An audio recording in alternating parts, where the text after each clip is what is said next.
I was 19 when this happened. Last Halloween, actually. It was one of those nights where everything felt normal. Until it didn't.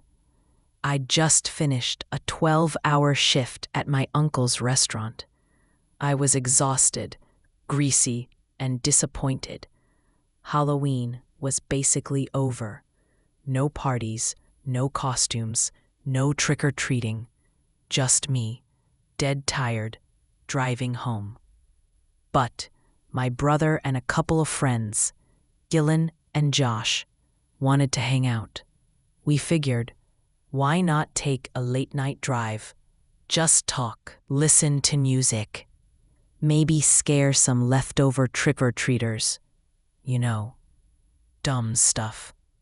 So we piled into my old car and started cruising through the back roads near town. The windows were cracked, cold air coming in, and the world outside was pitch black, except for our headlights, slicing through the night. And windows were cracked, cold air coming in, and the world outside was pitch black, except for our headlights slicing through the night.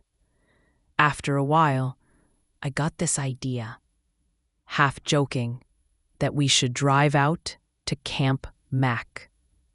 It's a summer camp I've gone to since I was a kid, out near the woods. During the day, it's beautiful. But at night, it's a whole different thing. No lights, no people, just empty cabins and endless dark trees. My brother laughed and said, "Yeah, why not?" So we went. The closer we got, the quieter everyone got. The road narrowed, the trees got thicker, and the air felt heavy. You could smell damp leaves and dirt, like rain was coming. Then we started climbing this hill. I remember looking out the passenger window, half asleep, and then I froze. Behind a bush on the hillside, I saw something. At first I thought it was a person crouching, but it wasn't. It was taller. Its upper body, from the chest up, was covered in thick, dark hair. It didn't have a neck, just these broad shoulders leading straight up to a head. And the eyes, God, the eyes were glowing green, not reflecting light, glowing on their own, like two bright orbs in the dark. I jerked up and shouted, "What the hell is that?" My brother looked out his window and said, "You saw that too?" Dylan and Josh in the back didn't see anything. They were confused, laughing it off, but I could tell my brother wasn't joking. His voice had that tight edge, the kind where you're trying not to sound scared. We didn't stop. We just kept driving. Nobody talked for a minute. When we finally turned around to head back, I told them I wanted to look again, just to make sure it wasn't, a sign or something sticking out of the ground. As we came back down the hill, I slowed the car, headlights sweeping over the same spot. There was nothing there. No sign, no animal, just the bush, tall and still. I even got out for a second, my heart pounding so hard I could hear it in my ears. The bush came up to about my chest, and I'm 5'5". Whatever I saw was at least a foot or two taller. Then we heard it, this rustling sound coming from the trees behind the bush. Not like wind, like something big moving through the leaves. That was it. We got the hell back in the car and drove off. We didn't talk for the rest of the drive. Everyone tried to laugh it off, but you could feel it That cold, crawling feeling that something was watching us even as we left. Or that thing they call the Coal Hollow Road Monster. But I know what I saw wasn't human. And I know I never want to see it again. There's something about old farmhouses. They hold on to memories, even the ones that should have died long ago.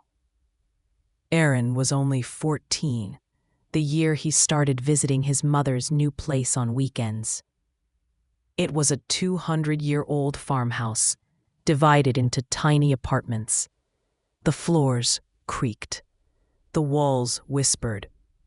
But it was home. His mom always said she heard strange sounds, saw shadows move at the corners of her eyes. She said the house watched her.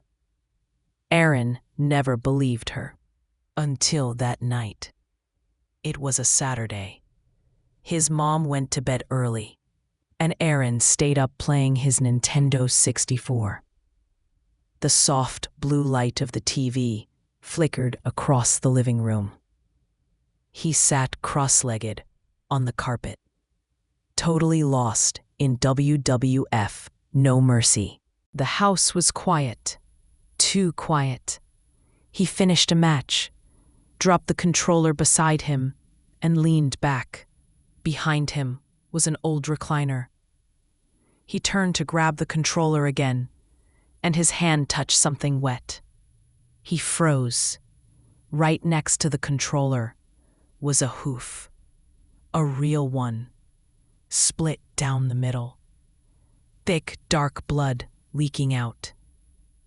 Insects wriggling from the crack in the center, thinking maybe the TV light was playing tricks on him.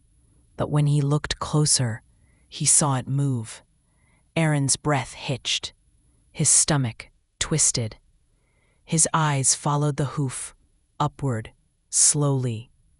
What he saw next made his blood turn to ice. A figure crouched behind the recliner. Tall, red skin that looked raw and wet. A single black wing jutting from its back. And its face, too long, too thin. Its grin stretched wide, teeth dripping with blood. The creature leaned forward, so close, Aaron could smell the rot on its breath. Its eyes were pitch black. It tilted its head and smiled. That smile was the last thing he remembered before the world went white. When Aaron woke, he was on the floor. His limbs felt heavy, empty. The TV was still on. The game was paused. And in the recliner, the thing was sitting there, watching him, laughing. It wasn't human laughter. It was something trying to sound human. Aaron dragged himself down the hallway, crawling until he reached his mother's room. He shook her awake, trembling, gasping, barely able to speak. When he told her what he'd seen, her face went pale. She whispered, "I saw it too, 2 nights ago." They moved out a month later, but sometimes, late at night, when Aaron plays games alone, he still feels it. That heavy breath on the back of his neck, the weight of eyes. Mom's death wasn't sudden. It was a long, slow fade. Cancer. The hospice room smelled like bleach and quiet endings. I sat beside her, holding her fragile hand, waiting for her final breath.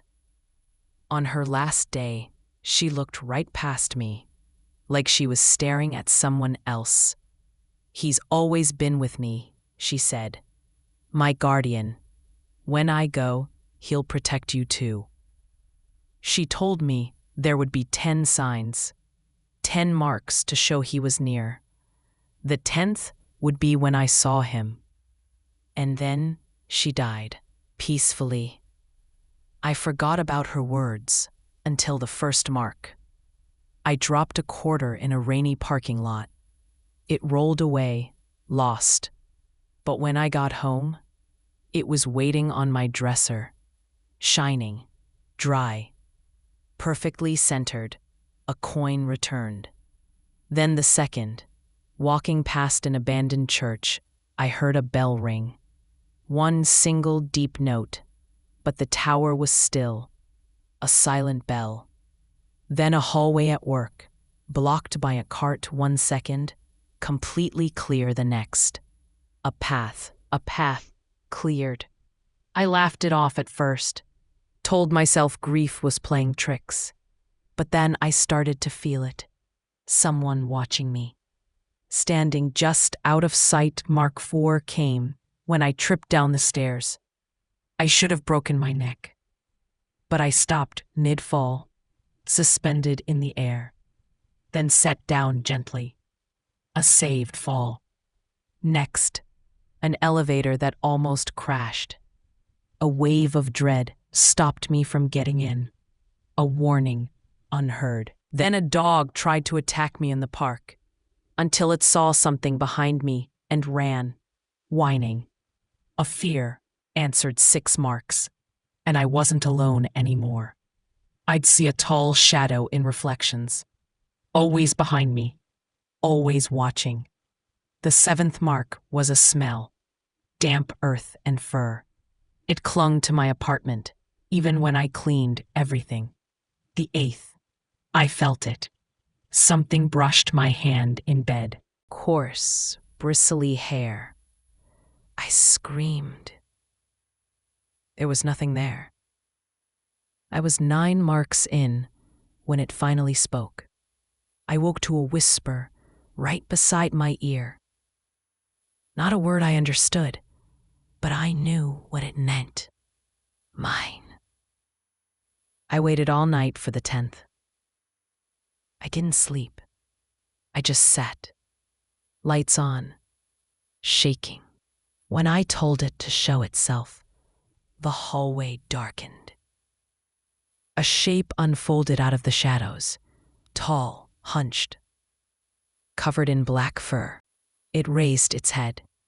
Not an angel, not a man.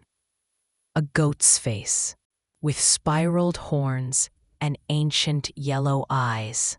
It's been standing in the corner ever since, watching, protecting me, just like it did my mother. It doesn't hide anymore. It doesn't need to. It stands in the corner of my room as I write this.